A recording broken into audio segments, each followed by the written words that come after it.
Assalamualaikum warahmatullahi wabarakatuh. Selamat datang kembali di channel Yuk Belajar Bersama. Baik teman-teman semuanya, insya Allah kali ini kita akan membahas video mengenai perhitungan PPh pasal 21, di mana ketika seorang karyawan dia berhenti dan kehilangan kewajiban perpajakannya. Nah, salah satunya adalah kasusnya bila orang tersebut ini di sini Amar bekerja pada perusahaan Khatulistiwa Mall. Kemudian dia mulai bekerja di bulan Mei tahun 2019 dan berhenti tahun 2022 di bulan Juni. Lalu ia kembali ke negara asalnya. Jadi kasusnya yang pertama untuk PPh pasal 21, ketika dia berhenti kehilangan kewajiban perpajakannya adalah ketika salah satunya dia warga negara asing. Kemudian yang kedua, bisa juga kasusnya ketika orang tersebut meninggal. Nah, perlakuan untuk orang meninggal dan perlakuan untuk warga negara asing yang kembali ke negara asalnya, itu perhitungan PPh pasal 21-nya sama. Oke, kita lihat di sini. Ini saya ambil contoh untuk warga negara asing. Tuan Amar itu penghasilannya per bulan 20.500.000. Kemudian dia dapat bonus 30 juta. Dan itu terjadi di tahun 2022. Nah, untuk tahun 2019, 2020, 2021 itu biasa saja. Tapi ketika tahun 2022 dia berhenti. Nah, itu yang akan kita hitung. Berapa PPh yang harus dia bayar ketika dia berhenti. Oke. Yang pertama, langkah pertama seperti biasa, kita hitung PPh terutang per bulannya. Nah, di sini gajinya 20.500.000. Berarti karena tidak ada gaji yang lain, jadi dianggap gaji sebulan ini dianggap gaji bruto. Nah, untuk biaya jabatannya berarti menjadi pengurang 500, 5% dikalikan 20.500. Karena angkanya lebih dari 500.000, kalau kita hitung ini kan ada di angka sekitar, kita lihat. Nah, ada di angka 1.025.000. Maka kita gunakan yang 500.000 karena batas maksimalnya 500.000. Oke, selanjutnya kita dapat di sini 500.000 pengurangnya, sehingga penghasilan neto per bulan dari Tuan Amar itu adalah 20 juta.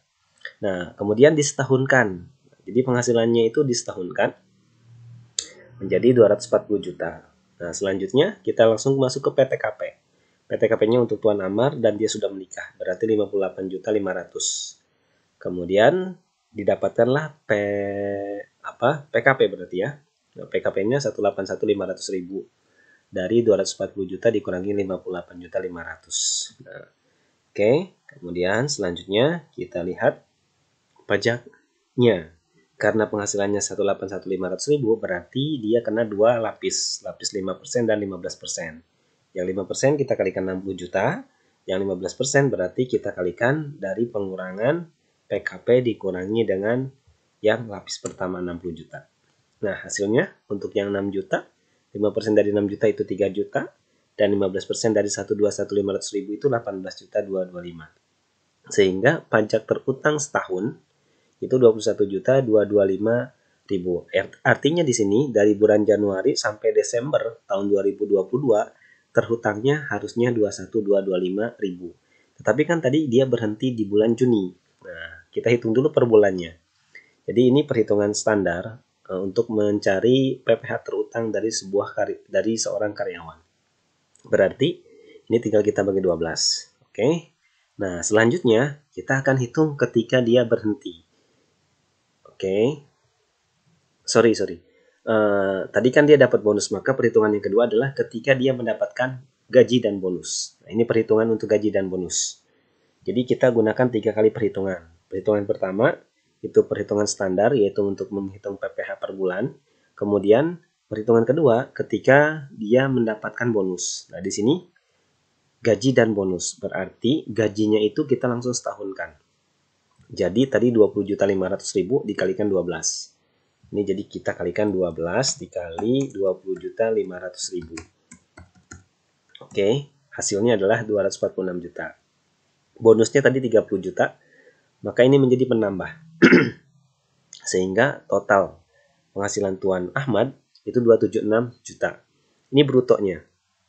Maka biaya jabatannya itu adalah 5% dikalikan penghasilan bruto. Berarti 276 juta.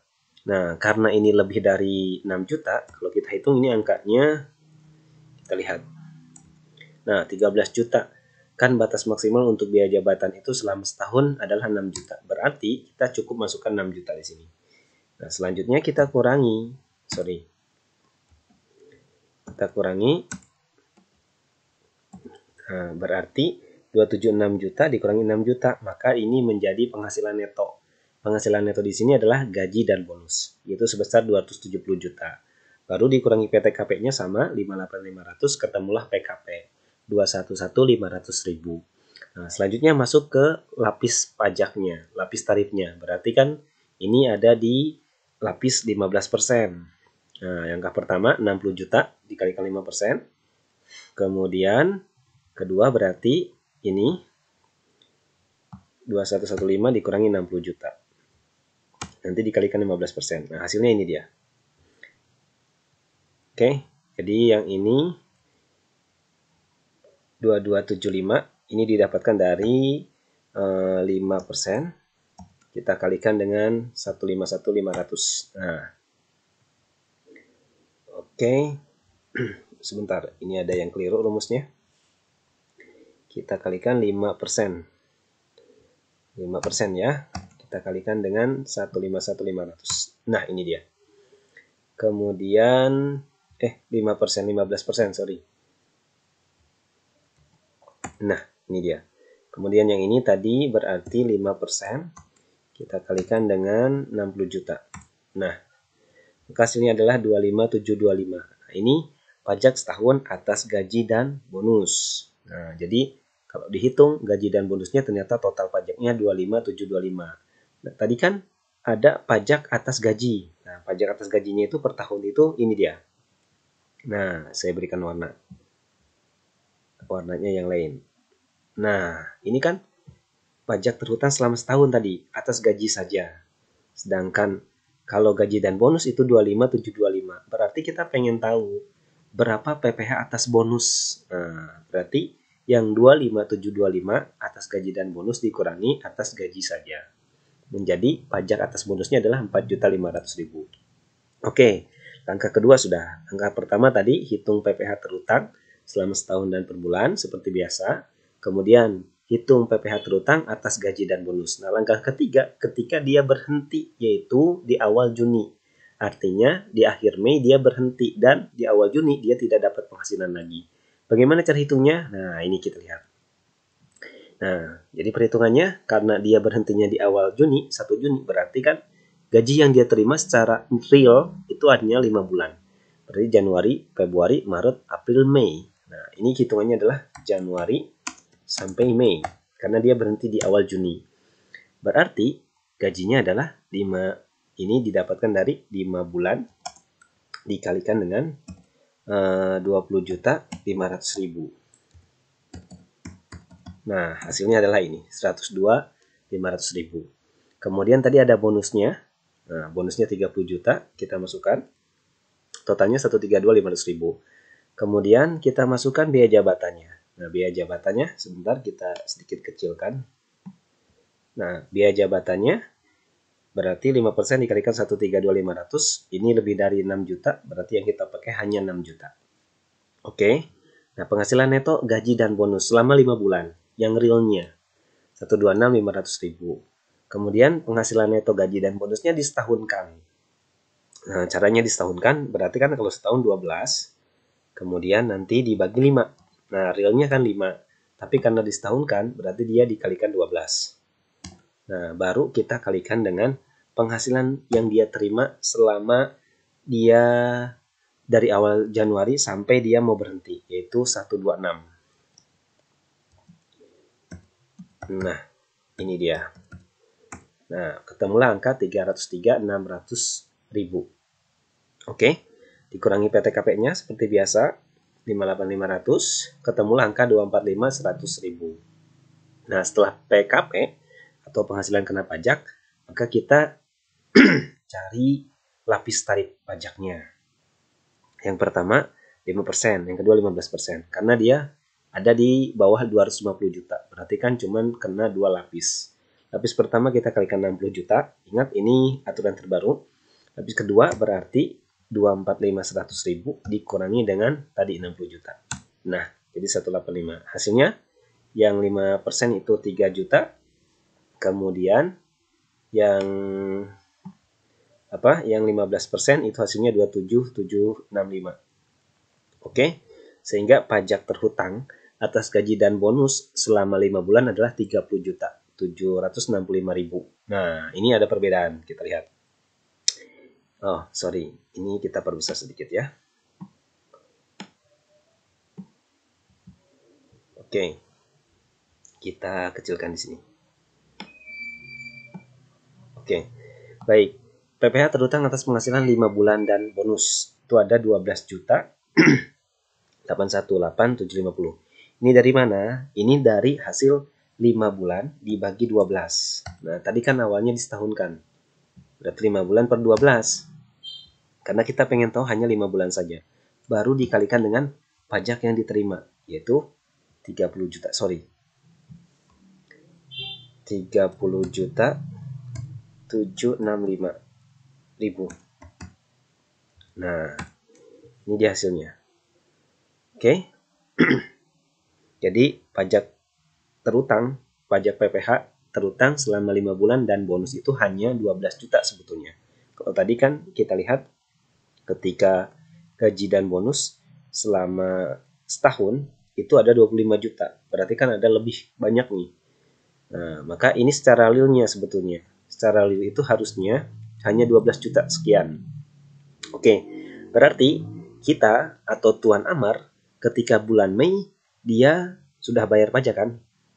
Karena dia sudah bayar pajak, maksudnya bulan Januari sampai April. Januari, Februari, Maret, April. Nah, dia sudah bayar pajak. Jadi, PPh yang sudah dipotong oleh pemberi kerja dari bulan Januari sampai April itu berarti 4 bulan.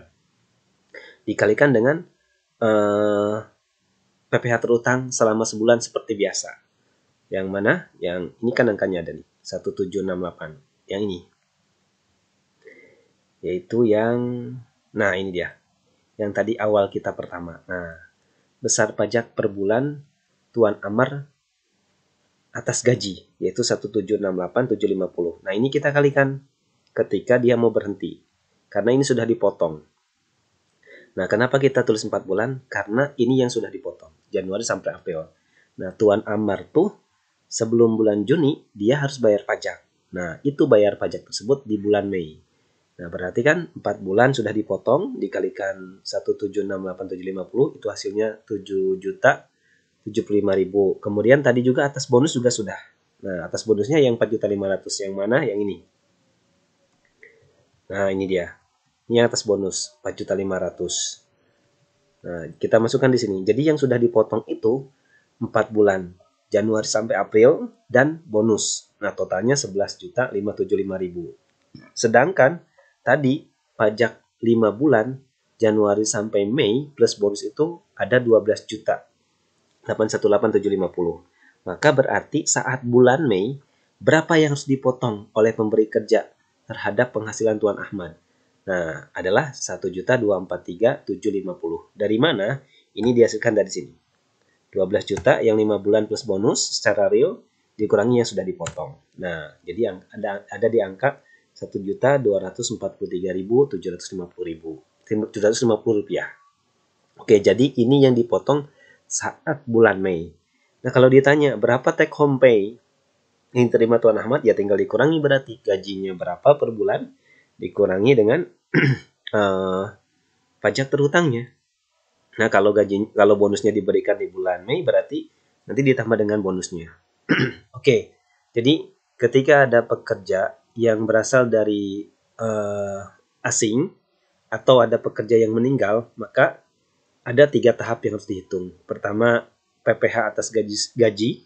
Yang kedua, PPh atas gaji dan bonus. Yang ketiga adalah PPh secara real saat dia berhenti di bulan apa. Oke teman-teman, demikian pembahasan video kali ini. Semoga bermanfaat. Terima kasih atas perhatiannya.